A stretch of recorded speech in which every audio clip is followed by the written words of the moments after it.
네, 복잡한 시장 분위기 속에서도 우리는 계속해서 내일의 홀인원 종목을 찾아보는 노력을 해야겠죠. 이분과 함께 시장에 대한 조언 얻어보도록 하겠습니다. MTNW 나인원 박재호 어드바이저 나와 계시네요. 인사드릴게요. 어서 오십시오. 네, 반갑습니다. 반갑습니다. 자, 오늘 시장이 좀 어렵습니다. 그럼에도 하나씩 이야기를 풀어가 보도록 하죠. 1장부터 시작하도록 하겠습니다. 1장은 거래 대금입니다. 거래 대금 싣고 움직인 종목 상위에는 어떤 종목들이 포진해 있을까요? 그리고 이 종목 가운데 가장 특징적으로 볼 수 있는 종목은 뭘까요? 리스트 먼저 확인하도록 하겠습니다. 에코프로 1위고요. 그리고 한농화성까지 이태전지 비중이 여전히 높지만 조금 분위기가 바뀐 모습입니다.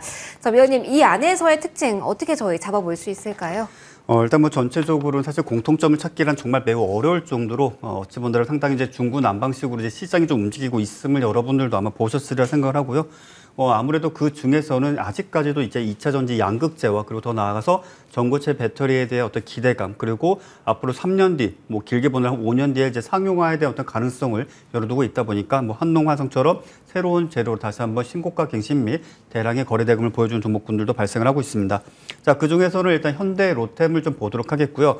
자, 지난주 목요일자 기준으로 했을 때 현대 로템에 대해서 여러분들께 말씀드린 바는 일단 9천억 원이 넘는 거래대금, 즉 1조 원에 육박하는 거래대금이 발생을 했기 때문에 일단 돈이 들어온 종목은 어쨌든 간에 그 돈이 빠져나가기 위해서는 저점을 높이는 상승세를 좀 이어갈 가능성이 크고, 그에 따라서 기존의 물량 갖고 있는 사람들이 비싸게 주식을 팔 수 있는 기회가 생기고, 또 그에 따라서 새로운 참여자들이 계속적으로 시세를 좀 높이는 구간이 나올 것이다라고 말씀을 드렸는데요.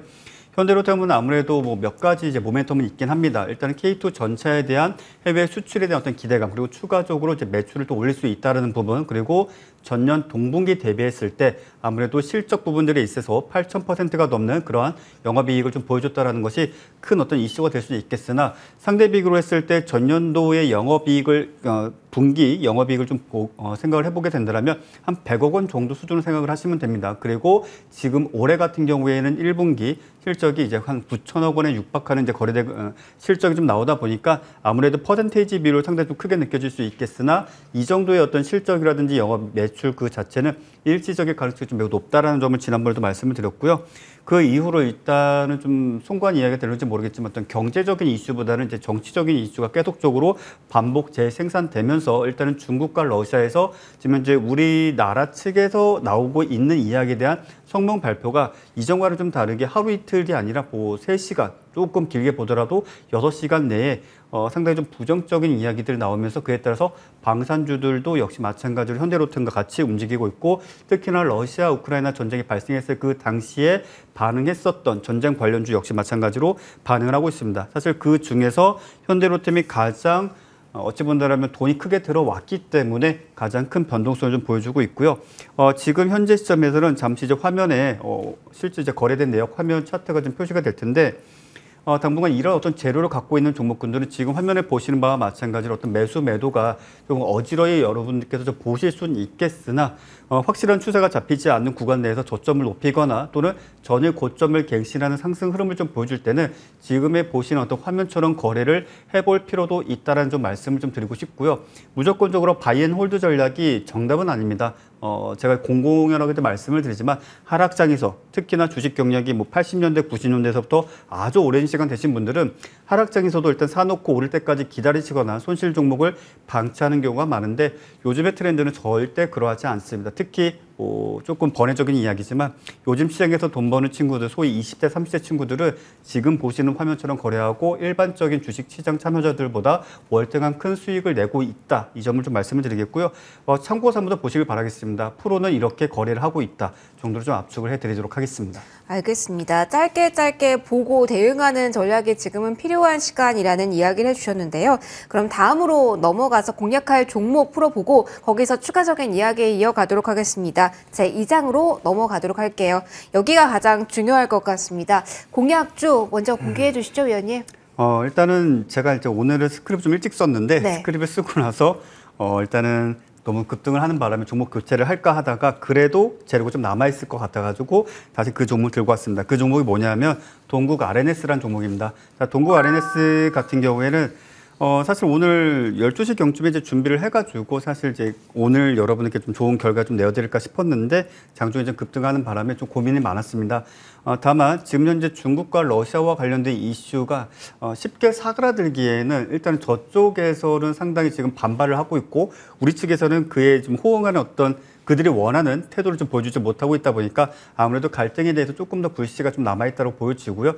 특히나 지금 현재 윤석열 대통령 같은 경우 이제 미국 방문을 하면서 2차 전지 반도체 그리고 그 외에 여러 가지 분야에 대해서 계속적인 어떤 토의가 좀 이루어지고 있는 것으로 보여지고 있는데 그에 따라서 아무래도 조금은 좀 아쉬울 수도 있겠지만 일단 중국과 러시아가 보았을 때 그들 입장에서는 상당히 좀 부정적인 결과가 나올 수도 있다는 가정하에 일단 지켜보실 필요가 있겠고 추가적으로 다음 달 G7 역시 마찬가지로 그에 대해서 중국 제재라든지 러시아 제재 이런 부분들이 다시 한번 주된 어떤 토의 재료로서 나올 수가 있기 때문에 일단은 앞서도 말씀드렸지만 유니온이라든지 유니온 머티리얼 또는 동국 RNS, T플렉스 이러한 각각의 종목군들은 관심 종목에 넣어주실 필요가 있겠고요.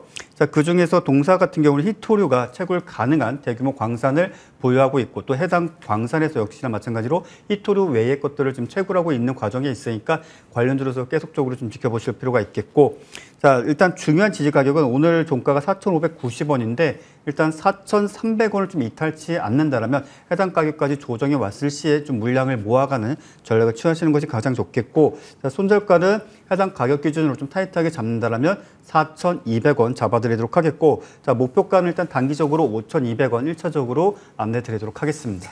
알겠습니다. 그러면은 이 점이 좀 궁금해서 질문을 드릴게요. 속보도 계속 나오고 있지만 우크라이나 관련해서도 민감도가 높고 대만 문제 관련해서 민감도가 너무나 높은 상황이기 때문에 그래서 아무래도 동시효과를 잡아라 이 구간에 히토류 관련주를 설명해 주신 것 같아요. 그러면 뉴스에 따른 민감도를 본다고 하면 저희 앞서 방산도 봤잖아요. 네. 방산, 히타류 어느 쪽에 조금 더 포커스를 맞춘 전략이 지금 필요할까요? 실적 시즌이라서 이것도 살짝 고민이 되실 것 같아서요. 일단은 굳이 따진다라면은 러시아인 것 같습니다. 일단 굳이 따지면 이제 방산 쪽인 듯 싶고요. 일단 히토류 같은 경우에는 사실 미국 쪽에도 히토류 광산을 가지고 있고 히토류 채굴도 가능합니다. 근데 히토류라는 것이 우리가 일반적으로 생각했을 때 정제 과정에 있어서 환경 오염 정도가 매우 극심합니다. 특히나 중국 같은 경우에는 이제 산업화가 되면서 그리고 산업화에 따른 어떤 경제 발전이 이루면서 그 기반이 있던 게 자연을 파괴하고 그에 따른 어떤 채굴 그리고 희귀 금속에 대한 해외 수출이었는데 그러한 기조가 아무래도 지금 현재 전 세계 일단 반도체라든지 이제 방산 시장에 있어서 히토류가 사용되는 그런 부분들에 있어서 중국이 사실상 과독점을 취하고 있습니다. 근데 물론 그 외의 국가들 호주도 있고요, 미국도 있고 충분히 대체 가능한 부분들도 있고 간혹가다 히토류 가지고 이제 뭐 자석이라든지 마그네틱 이런 부분들에 대한 어떤 리스크를 생각하시는 분들이 있는데 사실 그런 부분들은 리스크가 상당히 낮고 오로지 반도체 그리고 그보다 더 큰 어떤 중요도를 따지면 이제 무기가 될 텐데요. 이건 충분히 대체 가능하고 짧게 말씀드린다면 반면에 러시아는 좀 불강력적 상황이 올 수가 있기 때문에 이슈의 크기를 본다면 이제 방산 쪽을 좀 더 보시는 게 낫지 않겠는가라고 정리하겠습니다. 알겠습니다. 지정학적 리스크가 높아진 구간이다 보니까 뉴스에 따른 반응까지 빠르게 파악하셔야 될 것 같습니다. 나온 대로 추가적으로 저희도 언급을 해드리도록 하겠고요. 일단은 오늘장은 이렇게 마무리를 하도록 하겠습니다. 양대지수 하락권에서 오늘 마침표 찍을 것으로 보이는데요. 환율에 대해서도 그리고 종목에 대해서도 자세하게 잠시 후 설명드릴게요. 4월 24일장 이렇게 문을 닫겠습니다.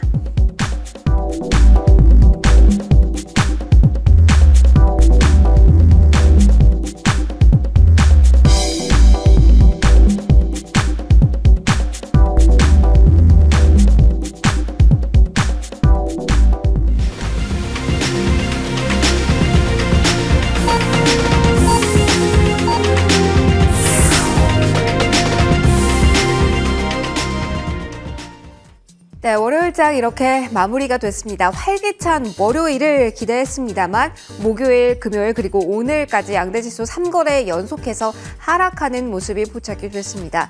전반적으로 환율에 대한 부담 그리고 호재보다는 악재에 대한 민감도가 특히 지정학적 리스크를 중심으로 높아진 구간에서 전반적으로 빠지는 종목이 정말 많았습니다. 거래소에서는 700개가 넘는 그리고 코스닥 시장에서도 1200개가량의 종목이 하락세로 오늘 마무리가 된 것으로 보이는데요. 지수부터 하나씩 지금부터 정리해 보도록 하겠습니다. 양대지수 하락으로 마무리가 됐습니다. 코스피지수 장중 저점이 2,520선입니다. 고점보다는 저점에 가깝게 마무리가 됐죠. 20포인트 정도 하락하면서 0.82% 하락이었습니다. 코스닥 역시 장중 저점에 임박해서 마무리가 됩니다. 하락폭은 1.56%고요. 855선까지 3거래일 연속해서 앞에 9가 아니라 8자 찍힌 대로 막침표가 찍어지고 있는 상황입니다. 수급적으로는 어떤 모양새였을지 확인해 보도록 하죠. 기관 쪽에서는 다행히 오늘 매수 여력을 보여줬습니다. 장 초반에는 매도였다가 금융투자의 적극적인 매수 열기로 인해서 전체 기관 매수 우위로 확인이 됩니다. 1,000억 원 넘는 매수 우위로 확인이 되고요. 외국인과 같은 경우는 그다지 적극적인 플레이가 5장 넘어오면서까지 확인되진 않았습니다만 계속해서 이 매물 부담이 늘어났다라는 포인트는 보셔야 될 것 같습니다. 1,000억 원 넘는 매물 토해되는 모습이었고요. 이 유가증권 시장에서는 유일하게 개인만이 사자세를 연출했습니다. 그럼 코스닥은 어땠을까요? 지난주 월요일부터 금요일까지 5거래 연속해서 외국인과 기관 동반 매도 우위였는데 오늘까지 이어지면서 6거래 연속입니다. 다만 오늘 좀 보셔야 될 것은 2시 언저리만 하더라도 외국인 쪽에서 매도하는 물량이 1,000억 원가량으로 집계가 됐는데요. 딱딱 줄어들면서 이 매도 규모가 줄어드는 구간에 마무리가 됐다라는 점입니다. 외국인 매도 규모가 300억 원가량으로 집계가 되고 있고요. 반면에 기관은 팔자세 가속화, 여기서는 개인이 사자 주체 역할을 해줬습니다. 오늘 원달러 환율 주시하셨을 겁니다. 오늘 장중 고점이 1,336원 선까지 올라섰습니다. 연고점 경신에 대한 이야기가 계속 나오고 있습니다. 물론 상단을 제어하는 요소들이 월말 내고 물량으로 충분히 있는 상황입니다만 무역 수지 적자가 계속 이어지고 있다. 인플레이션 고착화 이런 상황 속에서 안전자산은 선호하고 위험자산은 비우호적으로 평가되는 그 분위기가 좀 이어지고 있다는 부분을 꼼꼼하게 보셔야겠습니다. 다음 주 FOMC 일정까지 꼭 체크를 해보셔야겠고요. 고공행진 이어지면서 1,330원 선 위에서 마무리가 완료됐습니다. 머니맵으로 넘어가도록 할게요. 자, 오늘 시장 전반적으로 봤을 때 하락 종목의 수가 훨씬 많았습니다. 경기 민감주가 조금은 움직이지 않을까라는 기대감이 있었는데 5장으로 갈수록 하락폭이 커진 쪽 대표적으로 반도체입니다. 특히 SK 하이닉스와 같은 경우는 오늘 장에서 외국인의 외면 속에 더욱더 투톱 가운데 하락폭이 크다라고 볼 수가 있겠고요. 삼성전자 같은 경우는 하락이긴 했지만 1% 미만이었습니다. 근데 악재성 재료는 여기에서부터 촉발이 됐습니다. 2분기 적자 이야기까지 뉴스에서 헤드라인 도배가 됐다는 점을 일단 챙겨보셔야겠고요. 외국인 수급 엇갈린 가운데 SK 하이닉스 쪽이 조금 더 흔들리는 모습 보였습니다. 그리고 2차 전지에 관련해서는 계속해서 뉴스가 나오고 있습니다만 크게 움직임이 나오지 않은 쪽이 많았습니다. 포스코 퓨처엠도 마찬가지였고요. 에코프로 오늘 대규모 호재성 재료 아는 구간에서도 고점보다는 저점에 가깝게 상승폭 반납한 구간에서 4% 플러스로 마무리가 됐습니다. 그리고 실적에 대한 이야기를 서서히 하게 되는데요. 실적 발표 앞둔 삼성 바이오로직스는 그래도 고점까지 끌고 갑니다. 1% 이상의 오름세를 확인할 수 있고요. 중국 리스크, 중국 문이 열린다라고 해서 기대감을 안았던 섹터 가운데 그간 많이 좀 빠졌던 쪽이 지난 초반부터 있었습니다. 그런데 오늘장에 좀 변화가 있는 쪽이 있어서 여긴 좀 체크를 해보려고 하는데요. 지금 보시는 것처럼 LG생활건강 그리고 FNF는 상승으로 오늘 마무리를 짓습니다. LG생활건강 2% 이상의 상승세라는 점 체크를 해드리도록 하겠고요. 오늘 전반적으로 시장에서 그래도 외국인과 기관의 수급이 우호적으로 들어왔던 마지막 섹터 하나 챙겨보도록 하겠습니다. 자동차입니다.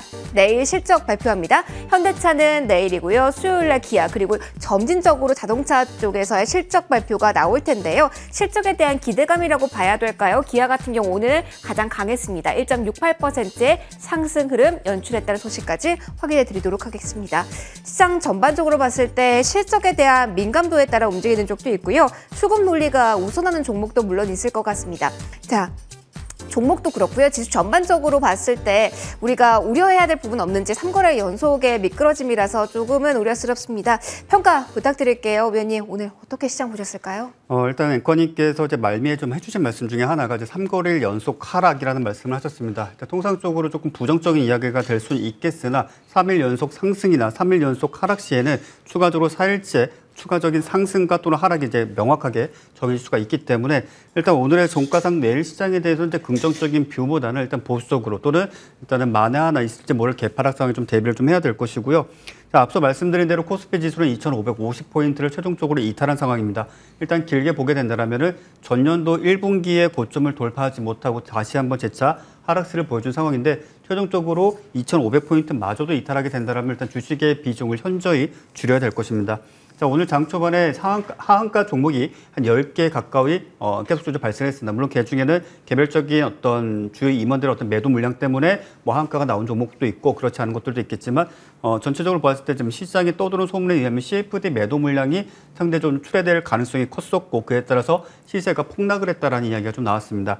자, 일반적으로 개인 투자자분들 뭐 사실 다들 아니시겠지만은 생각 외로 스탁론, 미수, 신용, CFD 정말 많이 사용하고들 계십니다. 특히 미수와 신용은 거의 일반적으로 많이 사용이 되고 있는데 CFD 같은 경우에는 이제 미수와 신용과 좀 다르게 과거에는 증거금이 상당히 낮았습니다. 증거금이 뭐 10%, 20% 정도로 아주 작은 돈으로 큰 물량을 좀 매수할 수가 있었는데 이미 뭐 잘 아시는 분들은 아시겠지만은 손실이 마이너스 3%, 5% 발생했을 때 실질적으로 내 계좌에 발생하는 손실 퍼센테이지는 마이너스 3, 40% 이상이 발생을 하게 되고 그에 따라서 반대 매도도 충분히 나갈 수가 있습니다. 뭐 시간상으로 보게 된다면 오전 9시 기점으로 했을 때 미수와 신용 물량이 보통은 매도 물량으로 나오는 경우가 좀 많고요. 오후 2시경 전후해가지고 CFD 물량이 매도 물량으로 나와서 시장에 좀 충격을 주는 경우는 있는데 오늘 같은 경우에는 확인되지는 않았지만 일단 오전장에 해당 물량들이 출회되면서 시장을 좀 끌어내렸다라고 좀 말씀드릴 수가 있겠고 자 일단은 앞서도 제가 여러분들께 이제 현대 로템에 대해서 이제 말씀드릴 때 매수 매도에 대한 어떤 일지를 좀 보여드렸었는데 마지막으로 지금 시장 어찌 본다라면 길게 본다라면 1년 이상 동안 시장이 하락세를 거듭해 왔습니다. 많은 분들이 바이앤홀드 전략으로 언젠가 오르겠지 또는 제2의 에코프로, 제2의 무엇 이거 많이 찾으시겠지만은 일단 중요한 것은 내가 수익금을 담보로 거래할 수 있을 정도의 안정적 자산을 만들어야 됩니다. 자, 그렇기 위해서는 지금 시장에서는 그날의 당일 주도주를 지금 보시는 화면처럼 뭐 단기 매매와 스윙 경우에 따라서 뭐 상한가 매매까지도 병행할 수 있으니까 어떤 매매가 되었든지 나에게 수익을 주는 매매 툴을 꾸준하게 반복하셔서 안정적인 매매 자금을 만드시고 수익금을 담보로 한 리스키한 거래 또는 중장기 거래를 하시기를 정말 100번, 1000번 강조 드리도록 하겠습니다. 그러면은 시청자분들이 조금 이해하시기 쉽게 기준점을 좀 전해 주실 수 있나요? 사실 이전에도 비슷한 경험이 있잖아요. 네. 어느 선이 무너졌을 때는 반대 매매에 대한 그러니까 하락이 또 하락을 부르는 그 시점이 그 라인은 어느 정도인가요? 네, 종목별로 이제 워낙 다르다 보니까 특히 이제 2차 전지 섹터 같은 경우에 통상적으로 증거금이 30%인 경우가 많습니다. 자, 증거금 30%라고 하면 1억 원을 기준했을 때 약 한 2억 5천 정도가 매수가 가능합니다. 자, 2억 5천 정도 매수했을 때 실질적으로 주가가 고점 대비 또는 내가 매수한 평단가 대비 마이너스 5% 이상이 발생을 하게 된다면 실제 내 원금에 발생하는 손실은 대략적으로 마이너스 15%에서 18% 정도가 됩니다. 근데 이 손실이 실제 주가가 고점 대비 즉 내가 매수한 가격 대비 마이너스 10% 정도 하락을 하게 된다면 증거금 30%짜리 종목 기준으로 했을 때 내 원금 대비 마이너스 30% 이상의 손실이 발생하겠죠. 자, 그렇게 된다면 여기서 1, 2%가 더 빠지게 된다면 증거금이 부족하게 됩니다. 그럼 자연스럽게 다음날 이길 장 초반에 매도 물량이 나갈 수가 있기 때문에 그러한 시장 충격이 조만간 또 나올 수 있으니 그 점 염두에 두시길 바라겠습니다. 알겠습니다. 이어서 AS 빠르게 가보죠. 3월 9일에 주셨던 유니온 머티리얼 저희 히토리 관련주 먼저 거래한 바 있는데요. 이 종목도 60% 넘는 수익을 달성한 바 있습니다. 여기에 대한 코멘트가 있으신지 플러스 주로는 OCI 질문 드리고 싶어요. 조금 더 기대감을 안아갈 수 있는 이벤트도 있으니까요. AS 좀 짧게씩 받아볼 수 있을까요? 자, 일단 유니온 머티리얼 같은 경우에는 앞서 말씀드렸던 시나리오가 사실 이런 시나리오는 아니었는데 어쨌든 간에 중국이 우리나라 또는 이제 미국에 대해서 계속적인 반대급부의 이야기가 좀 나오고 있습니다. 계속적으로 모니터링 해야 되겠고 늘 말씀드리지만 보유보다는 사실상 당일 주도주 시가 뉴스 확인하고 당일에 거래를 하시고 당일에 청산을 해야 되겠고요.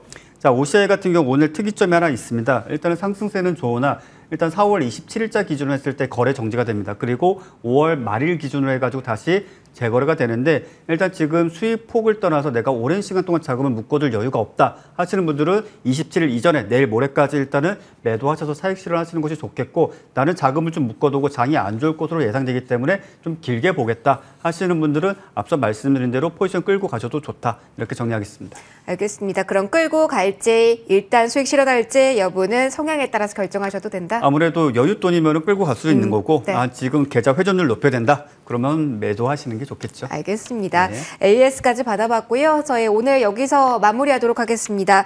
나이는 박재호 어드바이저와 함께 인사드리도록 할게요. 오늘도 마감 저희와 함께 해주셔서 고맙습니다. 내일도 더 알찬 정보 가득 싣고 돌아오도록 하겠습니다. 고맙습니다.